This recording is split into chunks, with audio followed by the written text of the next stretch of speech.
এই মুহূর্তে সব থেকে বড় খবর, বিধানসভা ভোটের আগেই বঙ্গ বিজেপির নতুন কমিটি। ২৬-এর বিধানসভা ভোটে মমতাকে ক্ষমতাচ্যুত করতে কোনো খামতি রাখতে চাইছে না বঙ্গ বিজেপি। তাই সংগঠনকে চাঙ্গা রাখতে একের পর এক নতুন কমিটি গঠন করছে বঙ্গ বিজেপি।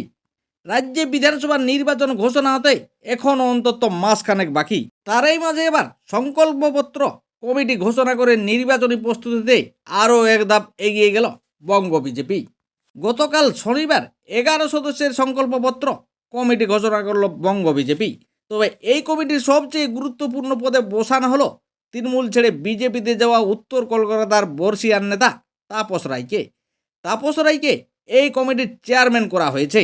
তবে এই কমিটিতে আহ্বায়কের দায়িত্ব পেয়েছেন বিধায়ক অশোক লাহিড়ী এবং সহ আহ্বায়ক হয়েছে অগ্নিমিত্রা পাল। এছাড়াও 11 জনের এই কমিটিতে রয়েছেন সাংসদ মনোজ রিপ্পা, চিত্তরঞ্জন মণ্ডল, স্বপন দাশগুপ্ত, শিশির বাজেরিয়া, অমলকান্তি রায়, বৈশালী ডালমিয়া, অনির্বাণ গঙ্গোপাধ্যায় এবং আইনজীবী দেবজ্যোতি সরকার।